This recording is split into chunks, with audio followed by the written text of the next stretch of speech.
El Govern de la Generalitat entregó este viernes el primer documento que acredita la anulación del juicio político contra una víctima del franquismo. El conseller de Justicia, Mundó, afirmó que, para iniciar esta reparación histórica, habían elegido al periodista Josep María Huertas por ser un referente de la lucha antifranquista y un símbolo de la libertad de expresión. La viuda del periodista, Araceli Aguaviva, al recibir el documento, recordó que los tribunales habían actuado contra la legalidad y vulnerado el derecho a un juicio justo. La reparación del llamado caso Huertas es la primera de muchas. Otras 66.59 familias recibieron en Cataluña un certificado individualizado con nombre y apellidos que da fe de la nulidad de un juicio o de un consejo de guerra dictado por causas políticas por la dictadura franquista. El Parlamento aprobó por unanimidad el pasado 29 de junio anula las sentencias políticas del régimen franquista y declara ilegales los tribunales militares que actuaron en Cataluña del 1938 al 1978 por ser contrarios a la ley y vulnerar las más elementales exigencias del derecho a un juicio justo. La anulación del Consejo de Guerra a Josep María Huertas clavería pone fin a uno de los procesos más específicos de los estados del franquismo.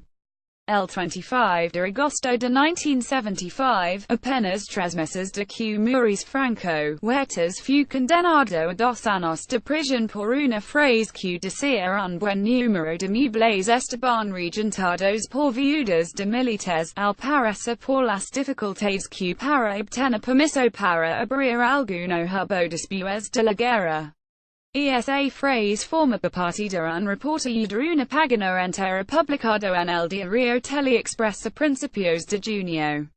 Un caso plagado de despropósitos. El despropósito para Huertas no fue solo eso, sino una pesadilla. Empezó el día en que fue llamado a declarar, por segunda vez, ante un juez militar y salió de allí esposado y conducido directamente a la cárcel modelo. Le ponemos las esposas, le preguntaron los policías al juez, y a que este respondió a, eso, ustedes mismos. La calificación fiscal fue otro esperpento.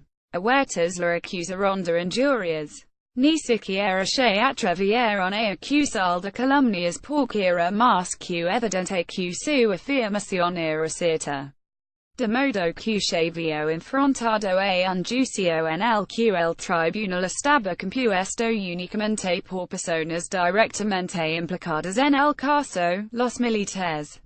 El tercer esperpento fue el propio juicio, celebrado en el gobierno militar de Barcelona, situado junto al monumento a Colón, al pie de la Rambla. Aquel día había tiradores de élite de la policía apostados en lo alto del monumento. Se desplegó también la policía del subsuelo, que recorrió todas las alcantarillas de las proximidades. Se impidió entrar en la sala a muchos abogados con toga es perceptivo que pueden exceder a la vista y algunos de ellos fueron zarandeados de mala manera. Tampoco se permitió que los compañeros de Huertas permanecieran en el bar situado junto al gobierno militar.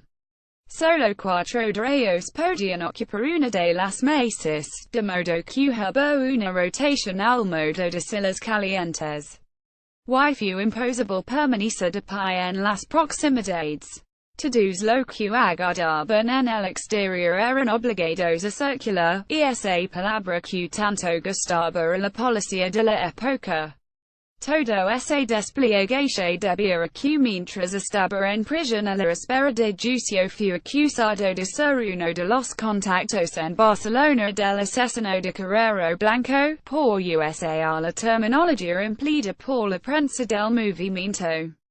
Otro disparate que acabó en nada y que ni Si quiere luego a juicio. Si eso ocurrir en el exterior, en el interior todo fue más simple sencillamente negaron a la defensa todos los testimonios, excepto el del director del diario, Manuel Ibanez Escaré. El abogado Octavio Pérez Vitoria pretendía con sus testigos demostrar que la frase de Huertas no podía considerarse en modo alguna injuriosa, porque sencillamente explicaba un hecho notablemente conocido. Antes del juicio ya lo habían intentado demostrar escritores como Manuel de Pedrolo y Francisco Candel.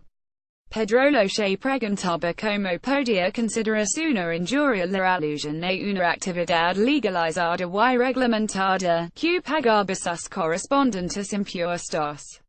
Candel reflexionaba que Huertas nunca hubiera podido imaginar que elegiría una profesión tan respaldada, que su interés en ser útil a la colectividad a través de la pluma tenía que meter en este laberinto, porque lo que le está ocurriendo es algo increíble, ya que vas viendo que en lugar de desenredarse la madeja se ve transformando en una tupida y envolvente telaraña. Esa tupida y espepética telaraña fue la que condenó a Huertas a 2 años de prisión. La revuelta de los periodistas algunos pensaron que el ensañamiento de los militares para con Huertas tuvo mucho que ver con la huelga protagonizada por 5 periódicos barceloneses justo después de su detención y por la oleada de solidaridad que despertó el caso en toda la prensa española, con la única excepción de los diarios del movimiento y el ultraderechista el Alcázar. Los militares no eran capaces de pensar que un colectivo pudiera plantarles cara. Pero así fue. Tiempo después, algunos militares dijeron a la esposa de Huertas, Araceli Aguaviva entonces abogada y jueza que en realidad solo pensaban en dar un pequeño escarmiento a la profesión periodística a través de Huertas y que de no haberse producido esa movilización el tema podía haber saldado con una estancia de 2 horas en prisión preventiva y un arresto domiciliario de 15 días. Pero eso es algo que nunca se sabrá. Huertas, muy a su pesar, pagó en su piel una forma comprometida y independiente de entender el periodismo. Algunos ven en Huertas un defensa de las causas perdidas, pero la mayoría de periodistas de su época pensaban y piensan que esa forma de entender el periodismo es y debe ser la única posible.